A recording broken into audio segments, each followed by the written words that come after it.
that Jorge and Stephen were going to present this evening until tomorrow at tomorrow during the review of the day period, or into maybe the free session. We've got a good chunk of time there between 4:30 and 6:30, so we could sacrifice some of that in terms of general discussion so we don't have a whole evening at the movies. Or we could think of this as going to the movies for the 9:30 showing. Bring on the popcorn. So I think what we will do is just see Fanny's film and see Stephen and Jorge's stuff tomorrow. Sometime beyond 4:30 or later, depending on how well behaved we are at keeping to the schedule through the earlier part of tomorrow. Okay?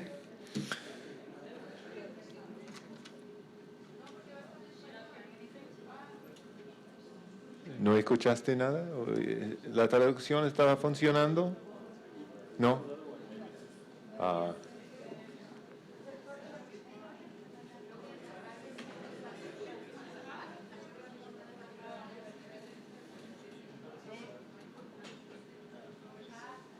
Así que vamos a mostrar.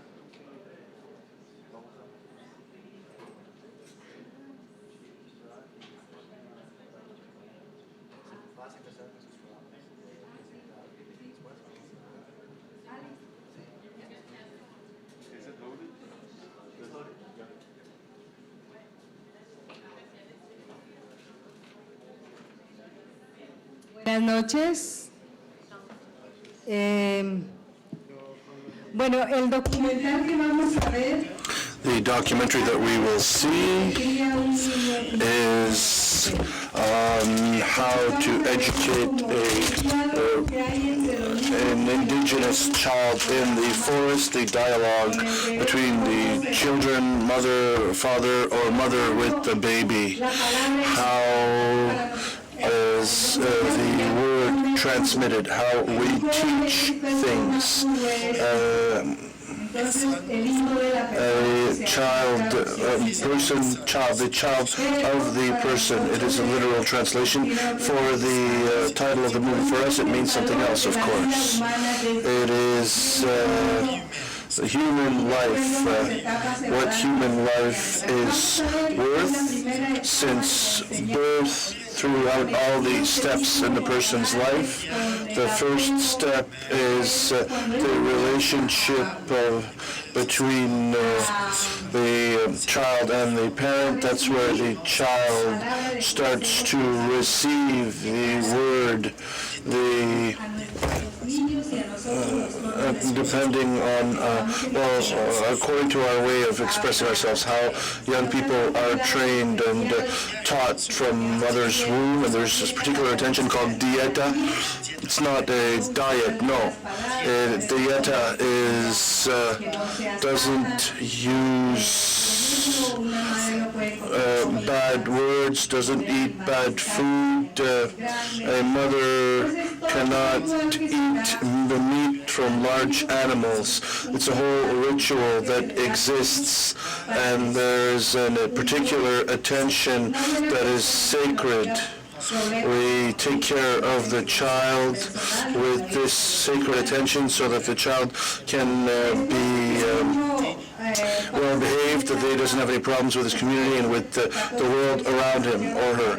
And then after 12 or 14 years, the child, if it's a boy, he's under the responsibility of the father. If it's a girl, she's under the responsibility of the mother. Then there's other teachings how to take care of your body, because there are changes that are quite remarkable. How the organism works, biology, all of these new things that are taught to the child. After that, at 18, if it's a boy, he should become a man. He can can be a singer, a shaman, to be a medicine man. It's the training is given at that age. It depends on what the elders see in the aura of the child, and they guide him towards his destiny. So we will see here how the grandfather teaches. It is a metaphorical teaching. And the children in the community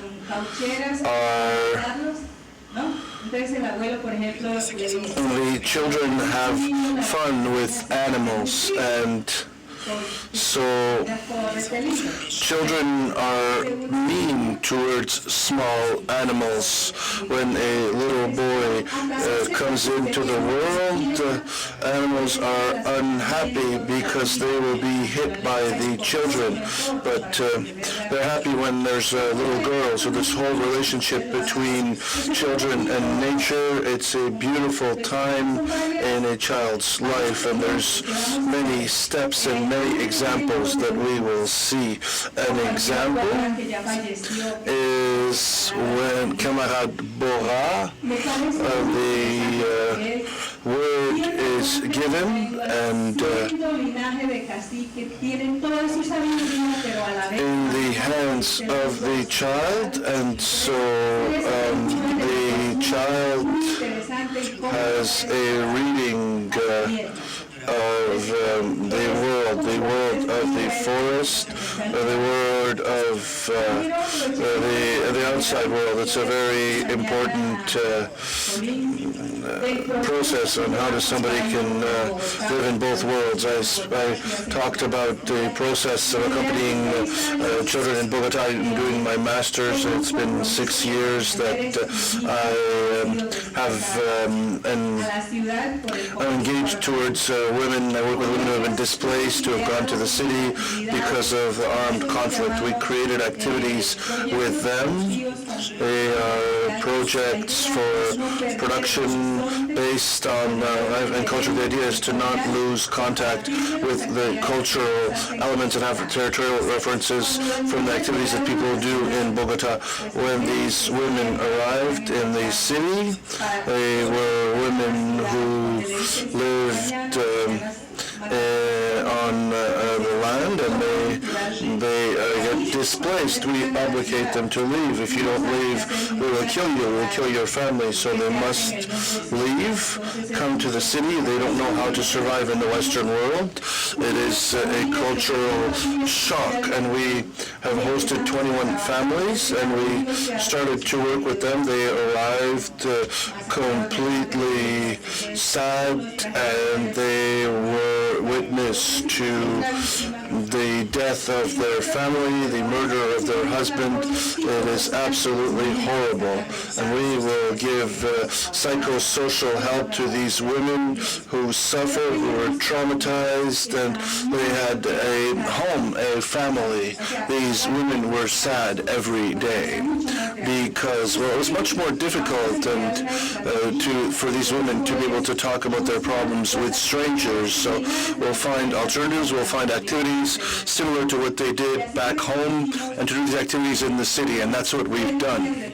We created 3 spheres of work: arts and crafts, because crafts is not valued in the city. It's just a craft. But why isn't it an art? Because it's art. It's a skill. It's something that is taught through art. So traditional food and traditional cooking is another sphere that we work in, so that women don't forget how to make traditional food even though they've moved to the city. And the third sphere of activity are symbols that you can communicate through traditional clothes, making clothes and things like that. So the idea is to give them a revenue and some dignity so they do not become beggars. And then we give them some work and we do these activities. If we don't do that, they end up being completely exploited because somebody will use them as a maid or they have a very low-paying menial job. So I bring artifacts, art. Thank you to all those who have bought our work because it's a very important symbol that somebody somewhere else appreciates their work. That's remarkable. It's wonderful for them. And we create jobs for these women and we generate revenue. And so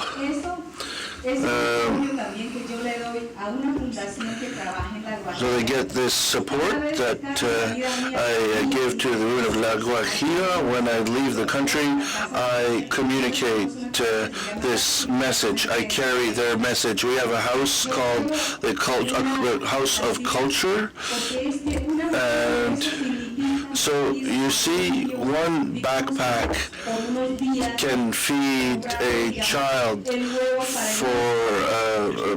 to buy eggs and to buy food for a month. I always support that foundation. It is on a voluntary basis, of course. I'm so saddened to see the situation that these people are living through. It's one of the richest provinces in Colombia in terms of resources, and in 30, 50 years that they've been exploited. All the coal that is taken from there goes elsewhere on the planet. There's great riches there, but people die of hunger. People that is disappearing. The Rancheria River was displaced, was moved out of its bed so it can create roads to continue to exploit the coal mines. And so there's a situation where if each Colombian should help the community, and the situation is very grave. I have been able to communicate with, I got to communicate with, from a friend, these pictures that really touched me. That's why I was so touched, and when I talked about that, if you buy one object and you help one child and you help one indigenous woman, or women who have been displaced, and thank you to all of you who bought those things that I was selling. And if you come to Colombia, we will welcome you. We have traditional dances, traditional food. It's a wonderful place, a very small, it's called the Culture House, the First Nations, and they can keep contact with their culture. The children will learn their language and learn their culture. And so they can preserve this culture and these languages. Thank you.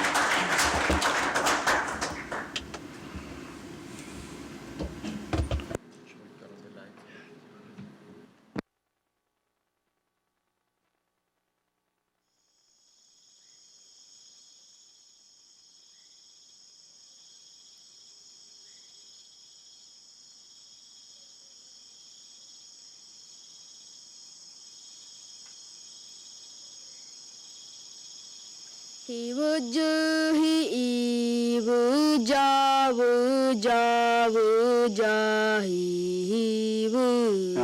He would do, he would ja, would ja, would ja, he would. He would ja, Hitoma ama tagdoru anona. Hitoma ama tagdoru anona.